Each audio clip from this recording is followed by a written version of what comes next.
নুরুল হাসান সোহানকে নিয়ে শুরুতে, টিকিট বিক্রি নিয়ে, আতার আলী খানকে নিয়ে আজকে সারাদিনের ক্রিকেটের আপডেট গুলো একেবারে জানিয়ে দেব।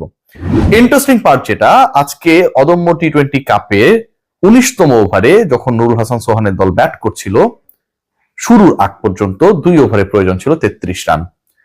নুরুল হাসান সোহান সেই 19তম ওভারে তুললেন 4 ছক্কা, 1টা 2-এ 26। কাইল মায়ার্সের সেই ওভারটার কথা মনে আছে কিনা? ফরচুন বরিশালের সাথে রংপুর রাইডার্সের সেই ম্যাচ, 1 ওভারে সম্ভবত প্রয়োজন ছিল 26-27 রান।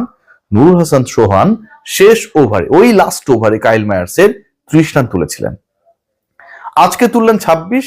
আজকে সোহানের সামনে শরীফুল হয়ে গেলেন কাইল মায়ার্স। যেই দলটা একটা পর্যায়ে মনে হচ্ছিল জিততে পারবে না, সোহানের শেষ ওভারে 26 নেওয়া সোহানের এবং 76 রানে অপরাজিত থাকা সোহানের ওই ক্যামিও পুরো ম্যাচের মোড় ঘুরিয়ে দিয়েছে। এবং এই ঘটনা যখন ঘটেছে, ঠিক তখন কিছুটা হলো মন খারাপ হওয়াটা খুব স্বাভাবিক। কেন জানেন?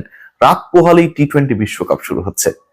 নুরুল হাসান সোহান, বাংলাদেশের সোহান সহ আরো 14 ক্রিকেটার যারা টি-20 বিশ্বকাপের দলে ছিলেন, তাদের এই বিশ্বকাপটাই শেষ পর্যন্ত যাওয়া হচ্ছে না, খেলা হচ্ছে না। মন খারাপ করার আরো একটা কারণ, এই যে আগামীকাল টি-20 বিশ্বকাপটা শুরু হচ্ছে অফিসিয়ালি, প্রথম দিনে বাংলাদেশের মাঠে নামার কথা ছিল, সেটাও হচ্ছে না। দুঃখের কথা, কষ্টের কথা যেন নুরুল হাসান সোহান আরো একবার মনে করিয়ে দিলেন। এই ক্যামিও খেলে হয়তো ইডেন গার্ডেন্সও সোহান, লিটনদের কিংবা সাইফ হাসানদের এরকম কিছু একটা অপেক্ষা করছিল। টি-20 বিশ্বকাপ নিয়ে আলোচনা করছি। টি-20 বিশ্বকাপের এই আলোচনায় টি-20 বিশ্বকাপকে রিলেট করতেই হয়। বাংলাদেশের না থাকাটা আমাদেরকে যেমন কষ্ট দিয়েছে, এবং এই কষ্টটুকু শুধু সেরকম কষ্ট না যে আপনি আমি কষ্ট পেলাম একটু পরে ভুলে গেলাম, ব্যাপারটা এরকমটা না। পুরো আয়োজক যারা, এই ওয়ার্ল্ড কাপের আয়োজক যারা, তাদেরকে রীতিমতো বিপাকে ফেলেছে। আমরা হয়তো সামনে দেখছি ইন্ডিয়া পাকিস্তান ম্যাচ শেষ পর্যন্ত হবে না। 15 তারিখের ম্যাচের ব্যাপারে ইন্ডিয়া খুবই আগ্রহী, পারলে পাকিস্তানের পা ধরে। কিন্তু পাকিস্তানের প্রধানমন্ত্রী থেকে সেনাপ্রধান সবাই জানিয়ে দিয়েছে যে আসলে আমরা এই খেলাটা খেলতে চাই না।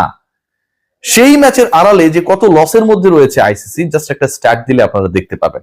দেখুন, 65,000 ধারণ ক্ষমতার যে স্টেডিয়াম, সেখানটা ওয়েস্ট ইন্ডিজ স্কটল্যান্ডের ম্যাচের টিকিট বিক্রি হয়নি 3,000 টিকিট বিক্রি করতে পারেনি, 62,000 ব্ল্যাঙ্ক, এবং এর সাথে কিছু হয়তো কমপ্লিমেন্টারি টিকিট অ্যাড হবে। 2,917টা টিকিট বিক্রি হয়েছে এই স্কটল্যান্ড এবং ওয়েস্ট ইন্ডিজ ম্যাচের। আর ইতালি স্কটল্যান্ডে যে ম্যাচটা রয়েছে, নর্থ আমেরিকার সাথে ইউরোপের যে ম্যাচ রয়েছে, সেই ম্যাচটা, মানে এই 2 ম্যাচই কিন্তু বাংলাদেশের গ্রুপের ম্যাচ। স্কটল্যান্ড বাংলাদেশকে রিপ্লেস করেছে। সেই ম্যাচের টিকিট বিক্রি হয়েছে কতটি? গেস করতে পারেন। আমি শিওর আপনারা গেস করেও বাজিতে জিততে পারবেন না। 348টা, 350 টিকিটও বিক্রি হয়নি। এখন এই ইতালির বিপক্ষে যদি বাংলাদেশ খেলতো, সেই ম্যাচে অলমোস্ট স্টেডিয়াম ফুল হয়ে যেত, এই আমার গাট ফিলিং। এবং ওয়েস্ট ইন্ডিজের বিপক্ষে যেই ম্যাচের টিকিট বিক্রি হয়েছে 2,917টা মাত্র, সেখানটাও যদি বাংলাদেশ থাকতো, ইডেন গার্ডেন্স দর্শকে ভরে যেত। শেষ পর্যন্ত বাংলাদেশ নেই, দর্শক নেই, টিকিট বিক্রি নেই, ক্যামিও নেই। সেই ক্যামিও মিরপুর শেরেবাংলা স্টেডিয়ামে নুরুল হাসান সোহান দেখালেন। আরো একটা গুরুত্বপূর্ণ আলোচনা আপনাদের সাথে করতে চাই, সেটাও যেন একটা দুধের স্বাদ গোলে মেটানোর মতো। আপনারা সবাই জানেন যে, একটু আগেই যেটা বলছিলাম, যে আগামীকাল থেকে অফিসিয়ালি টি-20 ওয়ার্ল্ড কাপ শুরু হচ্ছে। অফিসিয়ালি সেই টি-20 ওয়ার্ল্ড কাপের উদ্বোধনী ম্যাচে, প্রথম দিনের ম্যাচে বাংলাদেশের নামার কথা, বাংলাদেশ নামতে পারছে না। বাংলাদেশকে রিপ্লেস করা, ভারতীয়দের ইচ্ছা পূরণ করা হয়েছে যেই দলকে ওই জায়গাটা রিপ্লেস করে, সেই স্কটল্যান্ড খেলতে নামবে। মজার ব্যাপার কি জানেন? একদিন আগে, টুর্নামেন্ট শুরুর একদিন আগে ধারাভাষ্য প্যানেলে, কমেন্ট্রি প্যানেলে আতার আলী খানকে অ্যাড করা হয়েছে। এটাও কিন্তু একটা ভয়াবহ, আমার কাছে মনে হয়, ফাইজলামি। আতার ভাইকে আপনি অ্যাড করবেন, বাংলাদেশে তিনি প্রতিনিধিত্ব করবেন, আতার আলী খান সেই ক্যাপাসিটি বিলং করেন, কিন্তু why he has been added just before the day of inauguration? কি কারণে? উদ্বোধনী ম্যাচের একদিন আগে যখন আতার আলী খানকে অ্যাড করা হয়, এটাও যেন তাদের একটা দাদাগিরি শো করা। আতার আলী খান একদিন আগে অ্যাডেড হয়েছে ধারাভাষ্য প্যানেলে, আমরা বিশাল খুশি হয়ে গেছি, আমরা আনন্দিত, এবং সেই আনন্দ আমরা নানাভাবে প্রকাশ করছি যে আতার আলী খান রয়েছে। এই নিউজটা আসার পর সব জায়গায় লাভ রিয়াক্ট। আতার আলী খান যদি বাংলাদেশের হয়ে ভারতে গিয়ে ধারাভাষ্য দিতে পারে, আতার আলী তো আমাদের ক্রিকেটেরই অংশ, সাবেক জাতীয় ক্রিকেটার, তাই না?